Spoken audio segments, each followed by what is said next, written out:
So we are going to talk about Mavia. It's something I don't generally cover, but I had shared this as a HODL coin in my group. I have a community. I will explain what HODL is. Anyway, Mavia is sitting at $2.5 right now. As you can see, 2.52.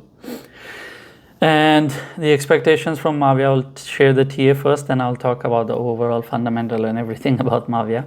The Mavia support is at 2.27. As long as it holds 2.27, you can expect it to go towards 2.82 and hopefully break that 2 and start getting bullish. If it is not able to hold 2.2, then it will get bearish. In a longer time frame, when we say that as long as it is holding 2.27, what will happen is that it will continue on its upward trend towards 2.8 and then break that 2, and then it will go towards $3.4. That is the overall situation with Mavia, and we can expect it to continue upwards on its upward journey. And as I'm not going to cover it soon, I make 10 videos a day, I cover 10 coins, but I don't think I'll be covering Mavia sooner.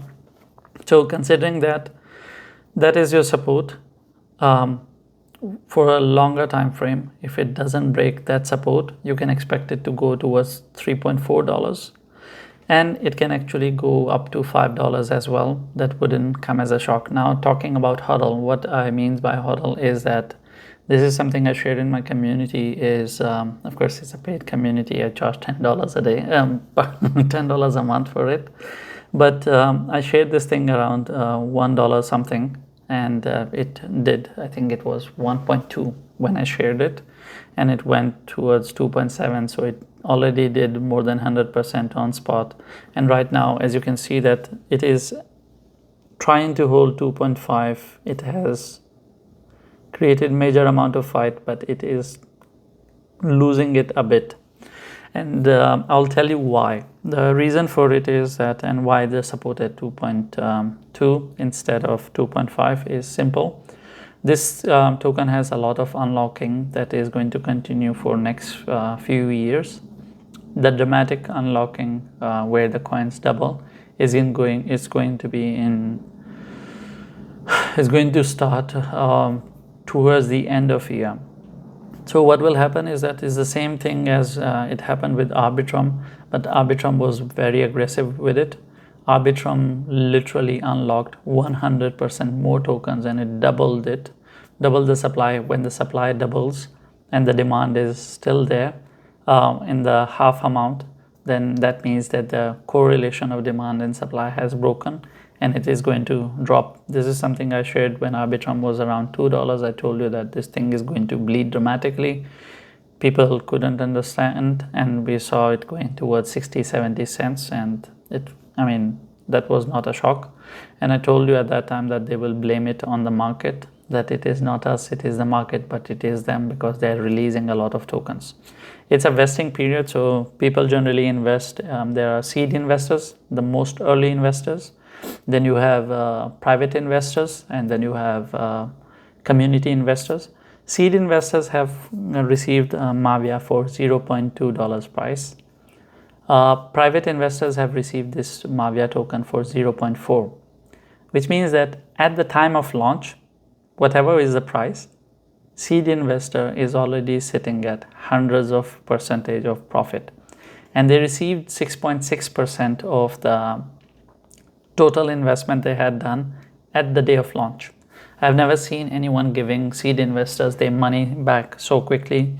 Generally, people hold seed and private investors up till 1 year before they start giving them money, but that is not the case scenario with Mavia. Mavia team is receiving their tokens. The seed investors, the private investors, they are receiving the tokens. Overall, it's not good. The way the tokens are released, there's so much pressure from those who are sitting on 1,300 to 1,500% profit, because they're sitting on a 13x. If you look at it, it's sitting at 2.5 right now, right? So if you divide 2.5 by 0.2, currently they're sitting at 12.5x, 1,200%, 1,250%. So for them, Mavia here is 1,200% profitable. which in simple language, what does it mean? It means that if they have invested $1,000, they are going to make $12,500. And if you look at how much they have invested in the seed, I think they have invested $3 to $5 million. Anyway, let's not get there. But the thing about Mavia is that Mavia has this token issue, but generally people don't get to see these things.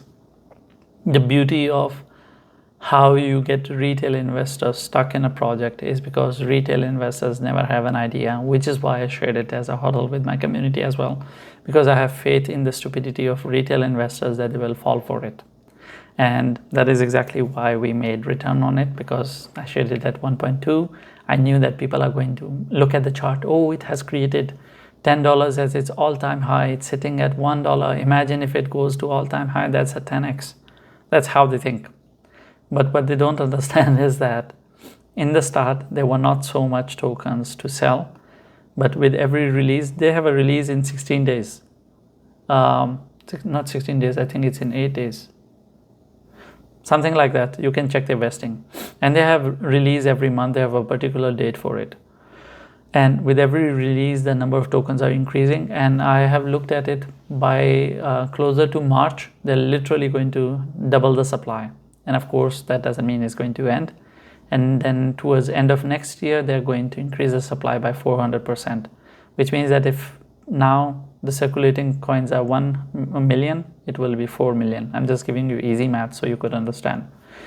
If more tokens are available, the price reduces. It's a common concept of economy called demand and supply. If you don't understand, you can watch a YouTube video on it, why higher supply is bad, why it impacts on the demand. If you think it's not bad, I cannot help you on that part. But on in the case scenario of Mavia, it's sitting at 2.5 right now. As I look at it, I would still expect it to continue to go up towards the end of year because of people's naiveness.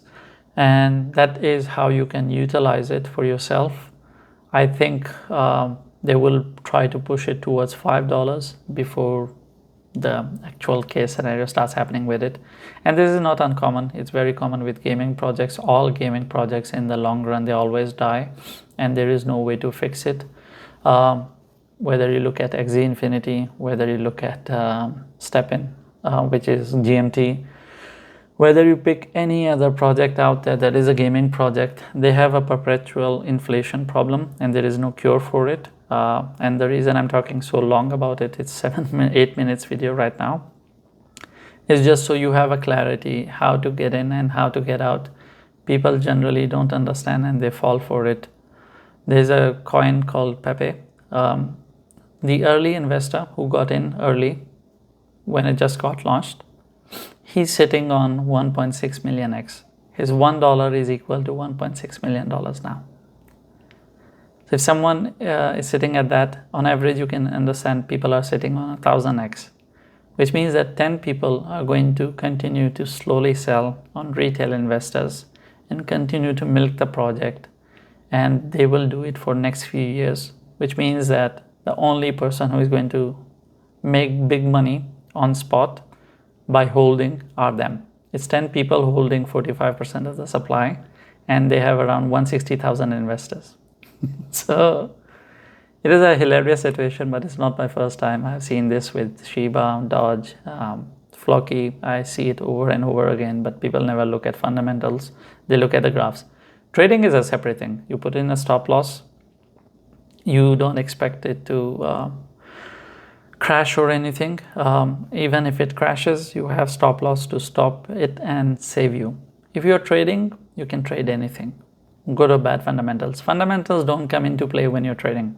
Trading is purely based on graph, and you choose shorter time frames, you get in, you get out. But if you're talking about long-term holdings, if you don't understand fundamentals, it's going to really do bad for you. A living example of that is XRP. If you had invested $10,000 in XRP in 2018, it will be still $10,000 today. You can check it yourself. I have posted a picture of that in my Telegram, or you can look at the picture of that.